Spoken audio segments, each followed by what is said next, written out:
박람회 개최 이후 박람회장 사후 활용은 아직도 진행형입니다. 일부 민간 투자업체가 나섰지만 안정적인 투자 환경 조성과 대기업 유치가 선행돼야 한다는 지적이 제기되고 있습니다. 광양만권 3개시가 관광설명회를 통해 공동으로 중국 관광객 유치에 나섭니다. 여수시는 중국 크루즈 관광객 유치를 위해 사후 면세점 특화거리 조성에 나섭니다. 광양만권 경제자유구역에 미국과 중국 기업체들이 투자에 높은 관심을 갖고 있습니다. 데스크 인터뷰 오늘 권오봉 광양경제청장과 투자 유치 전략을 들어봤습니다. 여수시가 돌산 삼청사에 추진하고 있는 국제교육원 유치가 늦어지고 있습니다. 교육부의 중앙투용자심의에서 여수국제교육원 건립 사업에 대한 보완 결정이 내려졌기 때문입니다. 여러분 안녕하십니까? 여수엑스포는 지역에 큰 변화를 이끌었지만 정작 박람회장 사후 활용은 아직 기대에 미치지 못합니다. 현 사후 활용 방식과 박람회재단의 역할에 대해서도 검토가 필요하다는 목소리가 높습니다. 김종태 기자입니다. 박람회 개최 이후 연이어 실패했던 박람회장 민간 매각. 정부가 지난해 박람회장 매각 일변도에서 장기 임대 방안과 병행하는 사후 활용 계획을 받고 사후 활용의 숨통이 트이게 됐습니다. 4차 민간 투자 유치 공모에서 1개 업체, 5차에서 3개 기업이 선정됐습니다. 이들 투자업체들은 기존의 스카이타워와 주저관을 다양한 레저시설과 직업체험관으로 활용하고 일부 해양 레저구역에 마리나 사업과 헬스케어를 적용하는 사업에 나설 계획입니다. 작년에 아시겠지만 318만 명 박람회장을 방문할 만큼 박람회장이 이제 굉장히 활성화가 됐고, 그래서 기본 여건이 마련되어 있고 그 바탕 위에서 저희가 이제 매각 조건도 조금 완화시키고 이렇게 해서 이제 성공적으로 저희가 첫 단추를 끼웠다고 생각을 하고 있거든요. 하지만 이번 투자 규모는 전체 매각이나 임대 부지로 따져보면 아직 30%도 채 되지 않습니다. 투자업체들의 자금력이나 실제 투자 의지에 대한 진정성에 대해서도 우려하는 목소리가 높습니다. 안정적이고 폭넓은 투자를 담보할 수 있는 대기업 유치가 선행돼야 한다는 것입니다. 박람회장의 민간 매각과 유지 관리 업무를 맡고 있는 박람회재단의 역할론에 대해서도 개선의 여지가 많다는 지적이 제기되고 있습니다. 해양수산부 산하기관으로 정부 주도의 일방통행식 사후 활용을 하다 보니 여수시나 지역사회와의 소통 부재가 자주 도마에 오르내리고 있습니다. 박람회장에 대한 선투자 없이 단순히 현 박람회장의 땅만 팔아 빌려준 돈을 가져가려는 정부의 의지로는 제대로 된 사후 활용은 기대하기 힘든 실정입니다. 선투자금이 3,800억 정도가 되는데 이 3,800억을 회수할 것이 아니라 재투자해서 투자 환경이 조성이 돼서 민간 단체가 들어올 수 있는 것이 가장 좋은 방법이고요. 여수시가 해양 레저 관광 도시로 발돋움하기에 중요한 전초 작업으로 떠오르고 있는 박람회장 사후 활용. 박람회 개최 이후 여전히 제대로 된 성과를 내지 못하고 있는 사후 활용에 새로운 방안 마련이 필요해 보입니다. MBC 뉴스 김종태입니다. 광양만권 3개시가 공동으로 중국인 관광객 유치에 나섭니다. 여수와 순천, 광양시 등 광양만권 3개시는 오는 9월 4일부터 5박 6일의 일정으로 중국 선전시에서 중국인 관광객 유치를 위한 광양만권 공동관광설명회를 진행할 예정입니다.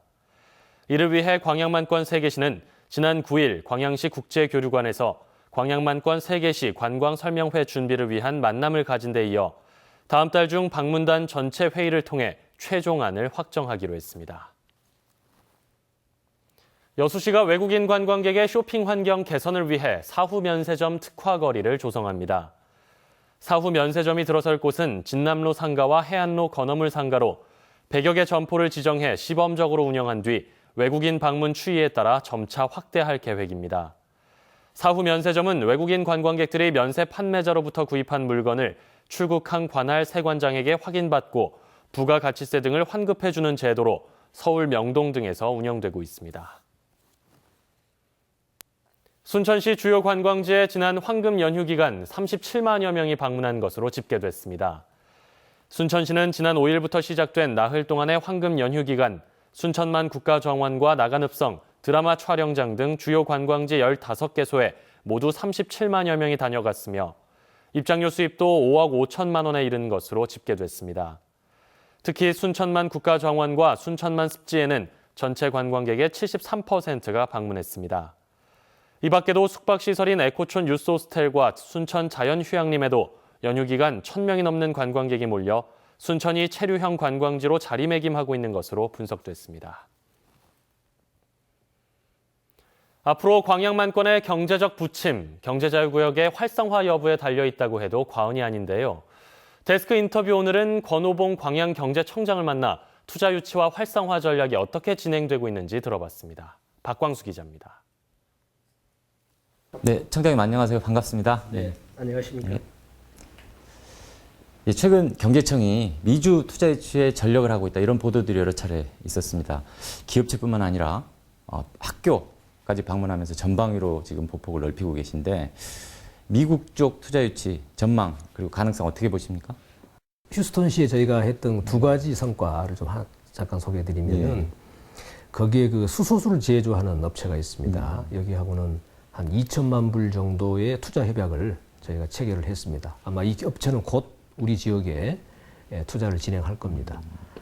또 하나가 이제 밸브 제조하는 업체가 한 군데 있었는데 여기는 이제 한국의 기업을 합병해서 투자를 하고 싶어 합니다. 그래서 지금 현재 우리 지역 내에 그 투자를 합병 투자를 할 수 있는 그런 업체를 찾아서 투자 유치하려고 이렇게 진행을 하고 있습니다. 그 필라델피아에는 100년이 넘은 아주 좋은 명문 사립학교가 있습니다. 그래서 제가 직접 방문해서 그 학교 교육 프로그램도 보고 시설도 둘러보고 또 학교 관계자, 이사회 관계자들하고 우리 지역에 좀 그 국제학교를 좀 설립을 하는 게 어떠냐 하는 논의를 했고 그 학교 측에서 상당히 긍정적으로 생각을 하고 있습니다. 그래서 앞으로 잘 협의를 해서 진행하려고 합니다. 요즘 광양만권에 대해서 중국 자본의 관심이 부쩍 높아진 느낌입니다. 그 한중 FTA 체결 이후에 더 이렇게 극명하게 드러나는 현상인 것 같은데요. 중국에서 볼 때 우리 광양만권 장점, 단점 어떤 것이 있고 투자 가능성 어느 정도로 보십니까? 우리 광양만권을 보면은 중국 기업들이 우선은 국제공항이 없다는 것을 좀 그 단점으로 생각을 하고 또 시장이 주변에 시장이 좀 작다 수도권에 비해서 이런 단점이 있습니다. 그럼에도 불구하고 우리 지역을 선호하는 것이 먼저 광양항의 물류가 아주 좋다. 그리고 광양항 배후부지에 있는 그 배후부지들의 분양가가 임대료가 아주 싸다. 또 항만 그 비용 운임 이런 게 굉장히 저렴하다. 이런 이제 장점이 있기 때문에 이거를 바탕으로 해서 우리 기업들이 중국에 수출하는 길도 열리고요. 앞으로 또 중국 기업이 우리 지역에 투자하는 길도 열릴 겁니다. 이렇게 저희가 발전을 시켜나갈 겁니다. 여수 화양 관광 복합단지도 상당히 핵심 과제 중에 하나입니다. 최근 국제 공모도 마감을 한번 했고요. 그래서 거기에 두고도 굉장히 긍정적인 시각과 아직은 미흡하다 이런 시각이 엇갈리고 있습니다. 화양 관광 복합단지는 어떻게 전망하고 계십니까? 한 260만 평에 달하는 굉장히 규모가 큰 개발 예정 지역입니다. 그래서 한 6개월 동안 이제 공모를 쭉 진행을 했는데 이 지역을 전체를 개발하겠다 하는 큰 사업자를 찾기는 좀 어려웠어요. 그렇지만은 국내나 특히 중국의 부동산 협회든지 해서 업계에 우리 지역 화양 지구가 굉장히 홍보가 잘 되어 있습니다. 그래서 앞으로 저희가 만든 이런 개발 계획에 따라서 국내 자본 또 중화권 자본을 유치해서 개발을 할 예정입니다. 그래서 화양 지구가 개발이 되면 여수의 이 지역의 관광 산업이 한 단계 업그레이드가 될 것이다. 이렇게 지금 보고 개발을 추진하려고 합니다. 내일 아주 경제청에서 뜻깊은 행사를 마련했다고 들었습니다. 생소하기도 하고요. 광양만권 노사민 화합 한마당. 경제청에서 이런 행사를 마련한 의미는 무엇인지, 이 행사 자체는 어떤 의미인지 좀 설명 부탁드립니다. 저희들이 그 국내 투자 유치를 한다든지 해외를 다녀보면은 우선 그 기업하시는 분들이 관심 있는 게 그 지역의 노사문화가 어떠냐. 또 입주 기업들하고 그 인근의 지역 주민들하고 또 사이는 어떠냐. 이런 거 굉장히 투자 유치의 중요한 고려 요소로 생각을 합니다. 그래서 이제 이번에 개최하게 됐는데 우리 시민들께서도 내일 좀 찾아오셔가지고 같이 어울리시고 즐거운 시간을 가졌으면 좋겠습니다. 뜻깊은 행사 잘 마무리하시기 바랍니다. 오늘 인터뷰 응해주셔서 감사합니다. 네, 감사합니다. 지난해 말 목포 해양대학교가 실습선 안전관리를 소홀히 했다는 소식 전해드렸는데요. 6개월이 지난 지금 일부 시설은 개선이 됐지만 여전히 불안한 항해를 계속하고 있었습니다. 김양훈 기자가 취재했습니다. 목포 해양대학교 학생들이 두 척의 실습선을 타고 국제항해 실습에 나섰습니다. 참여 학생은 해양대 4학년 250여 명. 20여일 동안 국제항해를 통해 이론과 실무 능력을 배우게 됩니다. 목포 해양대는 실습선 안전관리 강화를 위해 15대의 CCTV를 선박 곳곳에 설치했습니다. 지난해 항해 실습을 하던 학생이 실종된 뒤 나흘 만에 숨진 채 발견된 안타까운 사고가 발생했었습니다. 이후 학생 안전사고 등을 예방하기 위해 고장난 CCTV를 보수 보강한 것입니다. 시스템 자체가 아주 이제 오래됐었고 그랬었죠. 카메라라든가 이런 시스템 다 바꿨죠. 문제는 실습선 두 척 가운데 세유다로 한 척만 CCTV가 교체됐다는 것입니다. 또 다른 실습선인 새누리호 CCTV는 6개월 전 그대로입니다. 심지어 실습선을 관리하는 책임자들조차 CCTV 작동 여부를 제대로 알지 못합니다. 근데 CCTV가 지금 작동은 하지 않고 있지 않습니까? 새누리호요.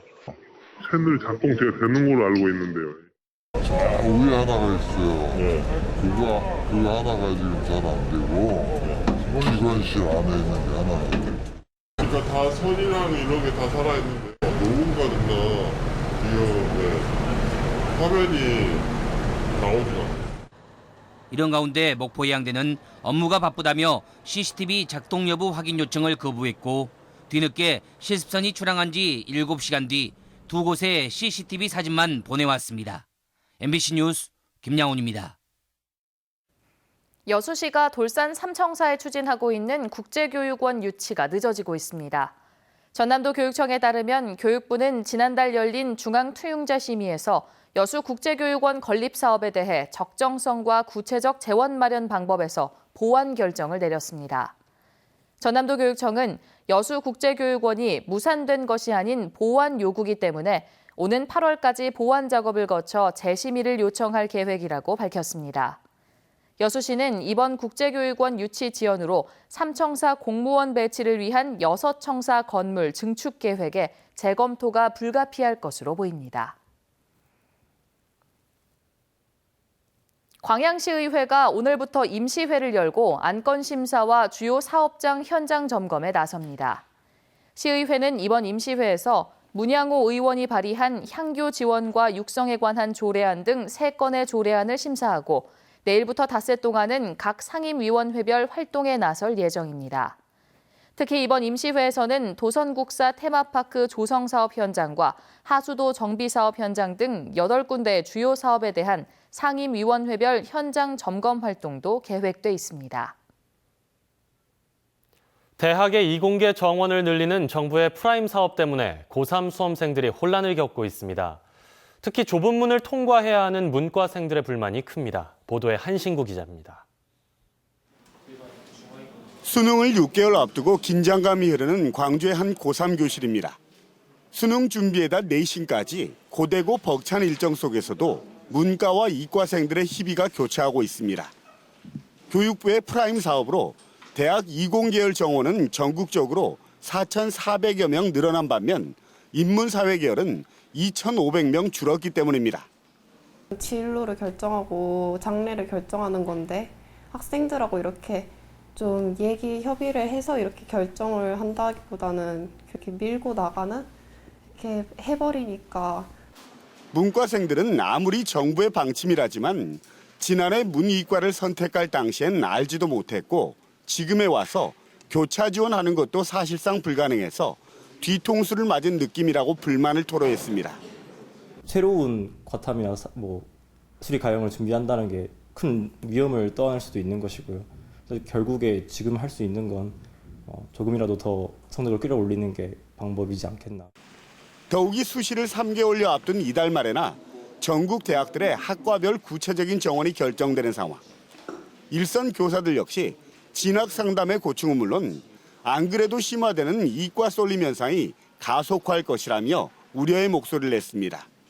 문과 아이들의 진로를 선택하는 데도 폭이 그만큼 좁아질 것이고 또 아이들의 합격 여부도 상당히 더 불확실해질 것이고 이런 부분 때문인데 더 이제 입시 현장에서 선생님들은 더 고민해야 되고 산업계의 수요와 대학 구조 개혁에 초점이 맞춰져 시간적 여유 없이 짜여진 입시 전형이 학교 현장의 혼란과 불안을 키우고 있습니다.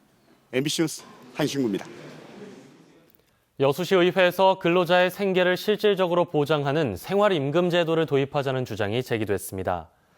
김유화 여수시의회 의원은 최근 임시회에서 현재 최저임금으로는 근로자가 최소한의 인간적인 생활도 영위하기 어렵다며 여수시도 턱없이 낮은 최저임금을 보완하기 위한 생활임금제 도입이 필요하다고 주장했습니다. 생활임금제도는 자치단체가 근로자의 생계를 보장하기 위해 최소한의 생활비만을 규정한 최저임금보다 많은 금액을 지원하는 제도로 전국 243개 자치단체 가운데 53곳이 시행하고 있습니다. 검찰이 선거법 위반 혐의로 순천의 한 중소기업을 압수수색한 것으로 전해졌습니다. 광주지검 순천지청 등에 따르면 검찰은 지난 총선 당시 특정 후보에게 투표하라며 직원들에게 주소를 옮기라고 지시한 혐의로 어제 순천 율촌산단의 한 업체 대표 사무실 등을 압수수색했습니다. 해당 후보 측은 이에 대해 자신들과 전혀 관계가 없는 일이라고 밝혔습니다.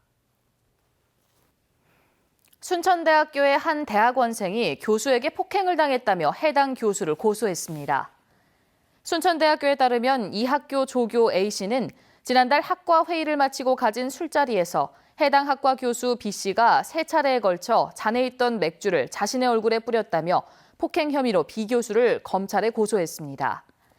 B 교수는 이에 대해 맥주를 뿌린 것은 맞지만 해당 학생이 또 다른 교수와 나눈 휴대전화 메시지에서 자신에 대한 욕설을 받고 이후 조교가 자신을 무시하는 듯한 발언을 해 순간적으로 화를 참지 못했다고 해명했습니다. 여수의 대표 특산품인 돌산 갓김치와 검은도 해풍쑥이 미국과 일본에서 해외 상표를 등록했습니다. 이번 해외 상표 등록으로 6차 산업의 기반 조성은 물론 국내외에서 법적인 권리를 보장받게 돼 특산품 브랜드 관리에 탄력을 받게 됐습니다.